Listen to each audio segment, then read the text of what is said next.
In the heart of the Old West, a new kind of outlaw emerged. Women who defied rules, banks, and gunmen. From calculated robberies to unbelievable escapes, they turned fear into fame and carved their names into desert legends.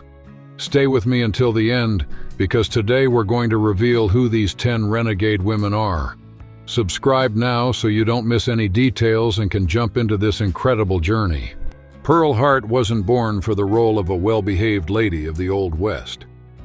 When the money ran out and her young son needed food, she decided to cross the line between necessity and crime.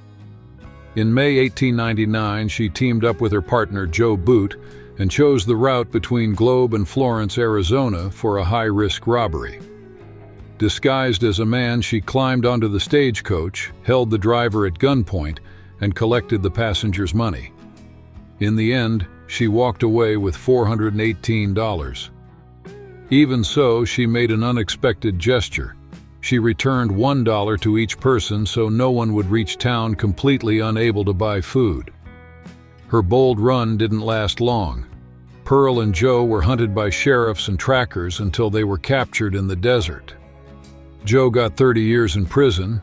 She got 7 years, partly for stealing the driver's gun. Behind bars, she became famous, received curious visitors, and even got help from friendly guards during a brief escape that was quickly shut down. Sometime later, she appeared pregnant, a fact that weighed heavily in the governor's decision to grant her a pardon in 1902. Free again, Pearl vanished into conflicting versions. Some say she turned her own story into a stage show. Others claim she traded the title of Bandit Queen for a quiet life alongside a rancher named Calvin Bywater, far from stagecoaches and newspapers. Eleanor Dumont showed up at the gambling tables of San Francisco. Coming from New Orleans, she arrived in California at 21 and quickly drew attention for the confident way she ran blackjack. In no time, she went from curiosity to a true reference among gamblers and saloon owners, eventually taking over the main table at the Bella Union. In the saloon, she handled the cards with total control. Miners and merchants crossed the city just to face the dealer who seemed to anticipate every bet. But success also brought trouble. A cheating accusation, with no evidence at all, was enough to stain her name.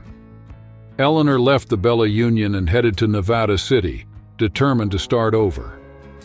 In her new town, she regained her prestige and once again filled the card tables.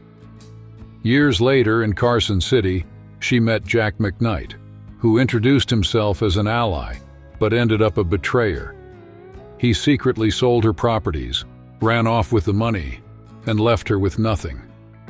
With no way out, Eleanor found him and pulled the trigger, convinced she was delivering justice herself. From that moment on, the tide turned. Her luck at the tables faded, her trips got longer, and her pockets grew emptier. She became known as Madame Moustache because of the faint mustache on her upper lip, a nickname that followed her as she wandered from town to town looking for some kind of win. In 1879, she mixed wine with morphine and stepped away from the gambling world forever. Lillian Frances Smith was a young sharpshooter with precise aim and a rare talent for defying expectations. Her name became famous on shooting ranges, but her path goes beyond the targets. It's the story of someone who chose to push boundaries in a world tied to rigid traditions. At 14, she joined Buffalo Bill's famous Wild West show and took on the persona of Winona, a supposed Native American princess who blended spectacle, courage, and boldness. In contrast to Annie Oakley, her biggest rival, known for her modest demeanor, Lillian stepped onto the stage with a defiant attitude, refusing to fit the role expected of women in her time. The rivalry between them and the backstage tensions eventually led to Lillian's departure from the show, but that didn't end her journey. She kept traveling across the United States, living through seasons of prestige and tough times. When she died in 1930, she was buried in Sioux clothing, a final gesture that still echoes today as a symbol of the contradictions and strength in her own story. Rose Dunn grew up in a family used to living on the edge of the law. It was in that unstable environment that she first met, through her brothers, the feared Dalton gang. Between robberies, whispered plans, and easy money, one name started to dominate her thoughts. George Bitter Creek Newcomb. He was the charismatic outlaw who turned Rose's curiosity into passion, and it was with him that she earned the nickname that would travel through time, the Rose of Cimarron. In 1893, deep in Oklahoma, that passion was put to the test. Gunshots echoed, dust rose from the ground, and the lawmen closed in on the gang. In the middle of the chaos, Rose saw Newcomb cornered and out of ammo.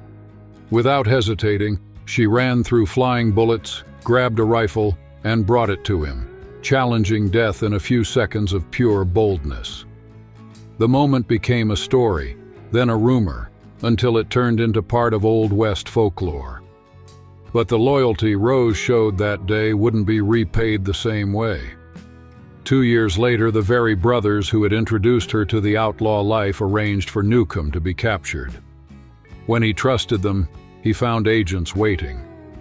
The ending was quick and bloody, leaving Rose caught between grief, guilt, and the need to choose what path she would follow from then on. Far from the dust of the chases, Rose left the trail of gunpowder behind. In Oklahoma, she started moving in different circles, met a rising politician, and little by little traded hideouts for bright salons. Marriage opened up a new daily life, filled with public commitments and quiet conversations, in a world where danger was no longer at the center. Kate Horany, whom the West learned to call Miss Doc Holliday, moved through the 19th century as someone who constantly had to reinvent herself. Long before she was linked to the famous dentist and gunslinger, she was just Mary Catherine, a Hungarian girl whose life turned upside down when Emperor Maximilian, whom her father served as a surgeon, fell from power. With the world collapsing around them, the family gathered whatever they could and crossed the ocean to the United States, trying to start over in Iowa. What looked like a new beginning soon became a series of losses. Still young, Kate saw her parents die, and later lost her husband and son to yellow fever. With no ties and no clear direction, she decided to follow the trail of opportunity and danger into the frontier towns. That's how she arrived in Dodge City, a place where dust, alcohol, and revolvers set the rules, and only the toughest stayed standing. In that harsh setting in 1875, she met Wyatt Earp. The encounter with the famous lawman opened an unexpected door. Through him, Kate was introduced to John Henry Holliday. The connection between them was quick and intense. He, sick and temperamental, she used to surviving in chaos. Together, they formed an unlikely pair, driven by passion, fights, and a loyalty that bordered on recklessness. That loyalty took shape one night when Holliday ended up in jail after a violent argument during a card game. Instead of accepting her partner's fate, Kate came up with a risky plan. She set a fire to distract the authorities, confronted the jailer, and, gun in hand, demanded Doc's release. Against all odds, the plan worked and the couple fled, leaving behind smoke, shouting, and one more story to spread through the saloons. Years later, the two headed to Tombstone, the future site of the shootout at the OK Corral. When the town's tension reached the brink of war, Holliday insisted that Kate leave, convinced that her presence would only put her in the line of fire. She went, and that quiet departure marked the beginning of their final separation. Time, which once seemed to move at gunshot speed, began to pass differently. In old age, Mary Catherine found refuge at the Arizona Pioneer Home. There, far from saloons and dangerous nights, she lived until age 89, carrying in her memory the Hungarian girl, the lonely widow, the daring lover, and the woman who, after every fall, chose to keep going. Etta Place, known as the Queen of Outlaws, appears as an unexpected presence in the tracks of the Sundance Kid and Butch Cassidy when the 20th century was just beginning. Before riding alongside them, Her path led through a brothel in San Antonio, a setting where her name first started to spread in whispers. From there, almost everything dissolves into gaps. Records disappear, versions clash, and what remains are fragments and guesses. Some historians suggest that Etta and Ann Bassett were actually the same woman, mixed up in the memories of the Old West. What doesn't get lost is the image of Etta in the middle of the gang's robberies. While Longabaugh and Parker hit trains and banks, she took on roles far beyond a quiet companion. She cared for the horses used in the getaway, watched the movements of posses, and when needed, scrambled tracks with calculated calm. At other times, she stayed alone with the money, responsible for hiding it and keeping watch, guarding everything in silence. At a certain point, life on the American frontier stopped being enough. Etta and her partners crossed the continent and landed in Argentina, carrying with them the tension that followed the gang.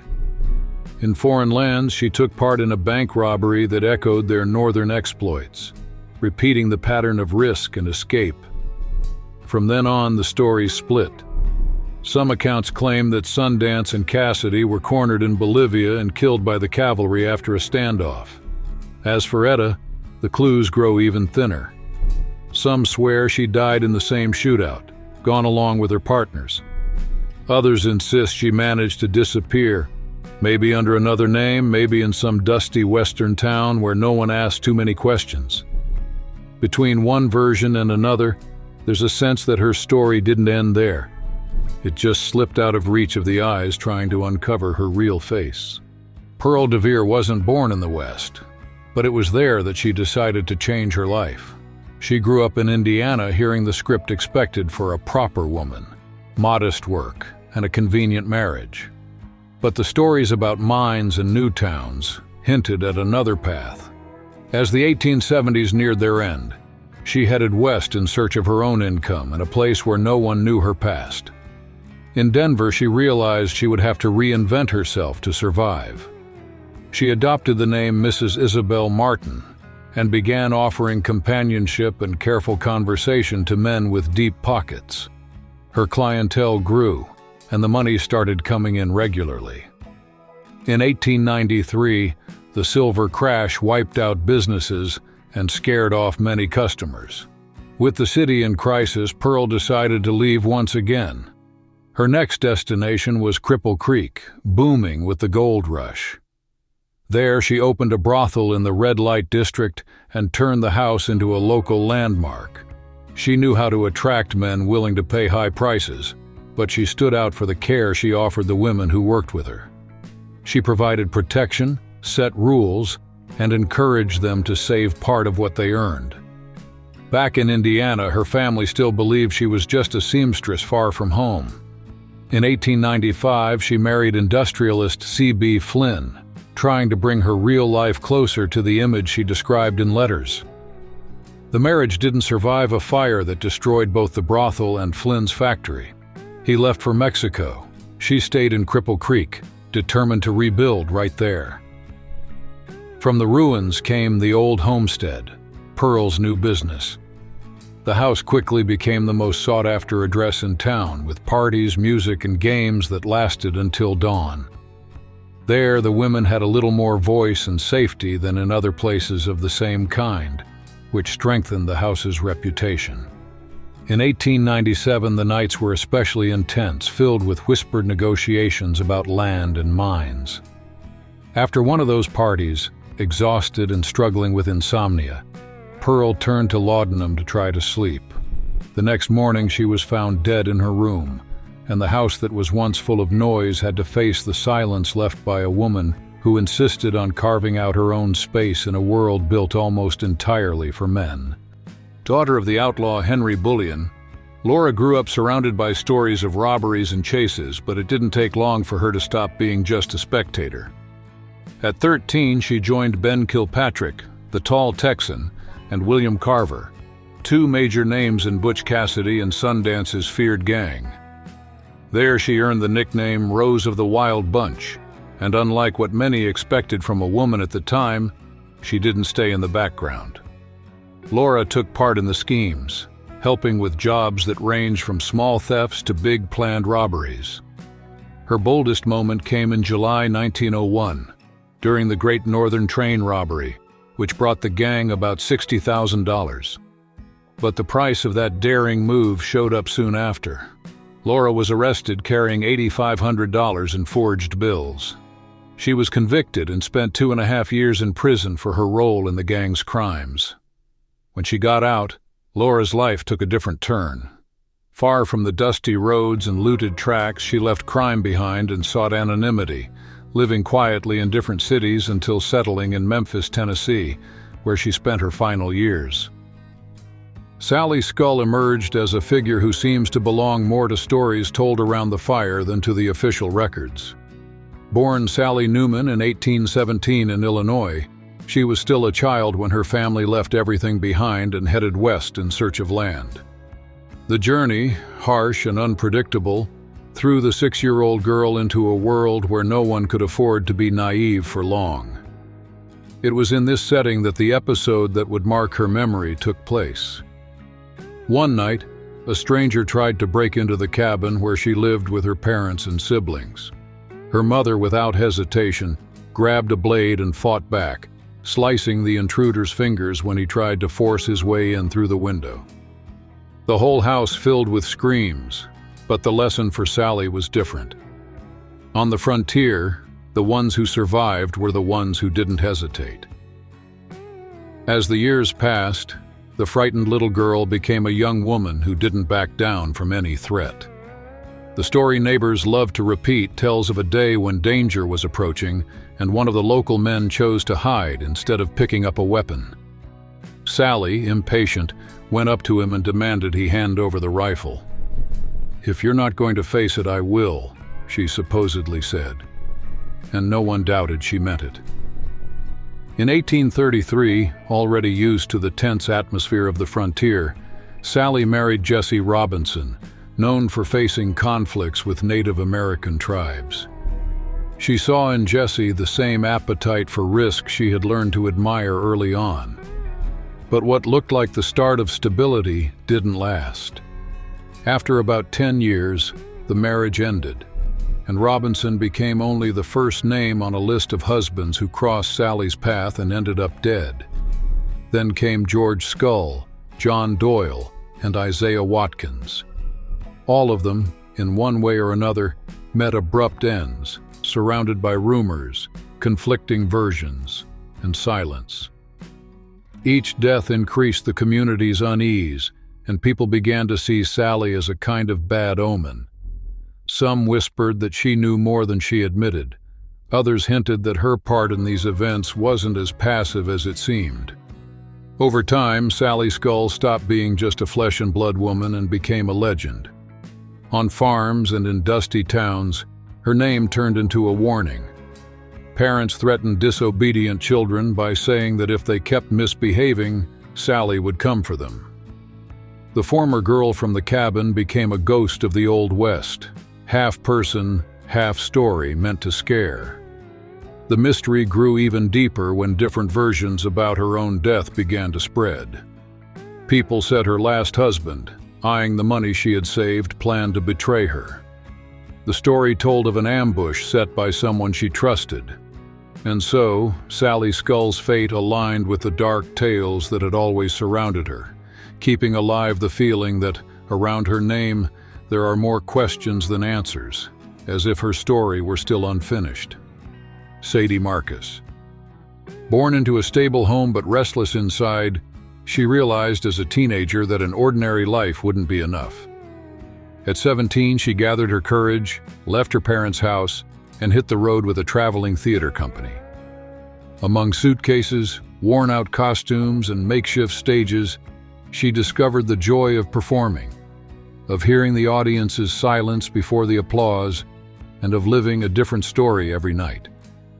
That life on the move eventually led Sadie to Tombstone, Arizona, a city marked by dust and quick promises. Once again, she listened to her own instincts and ignored her family's advice. Driven by a love she thought was worth the risk, she went after Johnny Bean, a man known for easy charm and a hard time keeping his word. The romance didn't give her the stability she imagined, but it kept her in that place and opened the door to something that would change everything. It was in Tombstone that Sadie crossed paths with Wyatt Earp, a man already wrapped in tales of courage and conflict. Their meeting didn't follow the script expected for a woman of her time. Even so, they grew close as if the rest of the world could wait. The bond that began there wasn't a passing fling.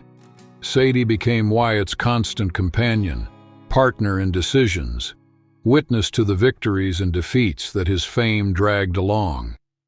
She didn't settle for the quiet role people expected from a partner. She had presence, opinions, and a way of stepping into a room that drew attention effortlessly. At Wyatt's side, she was support in hard times and balance in the middle of trips, disputes, and constant moves. The relationship survived rumors, dangers, and the instability typical of the Old West, staying strong until Wyatt's final days in 1929. When we look at their story, Sadie Marcus appears not just as a woman who chose to love a man surrounded by legend, but as someone who refused to live in anyone's shadow. Her journey blends rebellion, a desire for freedom, and the decision to take responsibility for every choice. Far beyond a famous romance, she left behind the portrait of a life lived with intensity, in the dust of the roads and in the echo of stories that are still being told.